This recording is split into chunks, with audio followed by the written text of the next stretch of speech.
Why's watching Luca play lately? Getting so tough to stomach. His performance in this game is unacceptable. That's the energy from Laker Nation right now. They ain't even talking about banners no more. That once dominant Dallas Luka magic, now that he's in LA, it's turned into a straight-up nightmare of ref ballin' and defensive laziness. With the squad looking like this, what's the front office even supposed to do? The other night against the Hornets, Luka drives into the paint, catches some contact and misses the bunny. Check his body language right here. He ain't running back. He ain't trying to scrap. He's just throwing hands up chirping at the refs, acting like he just got robbed. And the result? The other guard walks through like a Sunday stroll. Hornets got a 5-on-4 look. Corner triple. Cash money.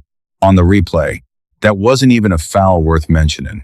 But in that moment, Luka didn't care about the stop. He just wanted to sell his case. For the teammates and Laker fans watching, that kind of energy is straight up toxic. When your superstar, on every single play, chooses pointing fingers over getting back, the whole defensive identity just folds. CP3 kept it a buck on his pod recently. When asked who's really like that, Shy or Luka, Paul didn't hesitate to pick SGA. Cause even when Shy's shot ain't fallen, he's out there dying on defense. While current Luka looks like he's hunting whistles over buckets. It's a whole different mindset, which brings up the real scary question. Is Luka's body failing him? People are actually wondering if 27-year-old Luka is already washed. Sounds wild, right? No cap. 27 should be the absolute prime years. That sweet spot of bounce and high IQ, but the numbers don't lie. Look at this one stat. It tells the whole story. Dunks. Back in his prime Dallas seasons, Luka was catching bodies. Like 12-plus flushes a year. He was a tank in transition. But now in purple and gold, he's only got one dunk on the season. His first step is looking slow as molasses. His touch at the cup ain't that automatic cheat code no more. If that step-back triple ain't falling, he's practically a zero out there. It's a snowball effect. He don't want to play D, and his lateral quickness is cooked. Is this what a superstar in his prime looks like? Really? Or did years of heavy usage and lack of conditioning just burn out his engine early? It ain't just the Lakers' problem. It's a massive red flag for his career. To be fair, we can't put it all on Luka. The Lakers' struggle this year mostly comes down to that dream duo we all wanted. The Bron and Luka connection was a massive fail. Watching them get dismantled by Boston. Pat Riley statue night 2.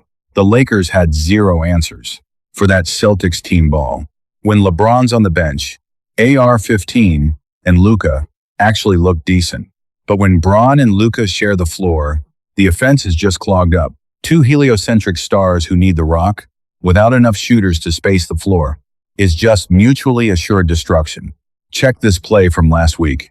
Luka's got a wide open look, but he hesitates and feeds Bron instead. Bron forced to chuck a brick as the clock dies. That ain't just lack of chemistry.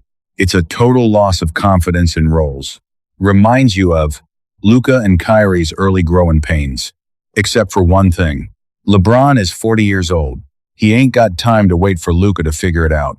Looking ahead, every sign points to LeBron James potentially dipping this summer, which finally gives Pelinka a chance to copy the Dallas Finals blueprint. If this roster is dead on arrival, what's the fix? The answers are right there in Luka's past.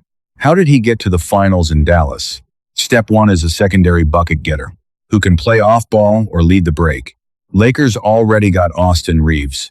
He ain't Uncle Drew yet, but the fit with Luka is legit, and Lakers likely keep him around. Step 2 is a fleet of 3 and D wings who can lock up and hit corner triples. Right now it's a mess. Vando can't shoot. Kennard can't guard a chair. This roster construction is cooked. Step 3 is the most vital. A rim-running lobster who eats on lobs. Speaking of bigs, we got to talk about that Ayton bust. Lakers thought he'd be the perfect PNR partner. Ayton, putting up 13 PPG with career low boards. Straight trash.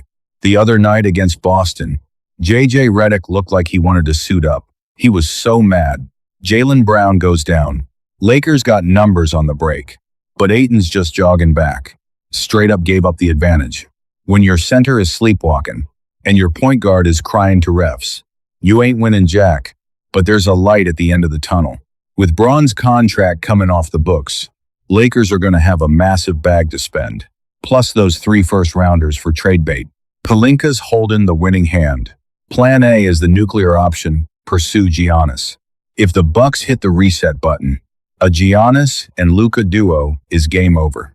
Pure dominance, but that's a long shot. Plan B is the real move. Use that space and draft capital on actual 3-and-D dogs and rim protectors. Like Herb Jones from the Pels.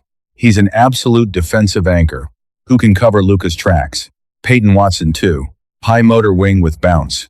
Or Walker Kessler. That jazz block machine. Since Ayton ain't it, go get a real defensive big who wants all the smoke. Someone like Jared Allen. If Cleveland's ready to deal, he's the perfect match for Luka. Lakers ain't dead yet, but Luka's got to look in the mirror. Trades and coaching only go so far. It's on him. Is 27-year-old Luka ready to lock back in and actually play for the win? LA can buy him the best. Help money can find. But you can't buy heart and hustle. This is about his legacy now. Does he want to be the guy who hangs another banner in the rafters? Or just another empty stat chaser who couldn't handle the bright lights of law? Is he trying to be the one to lead law to the promised land? Or just another loud mouth who's all talk and no rings?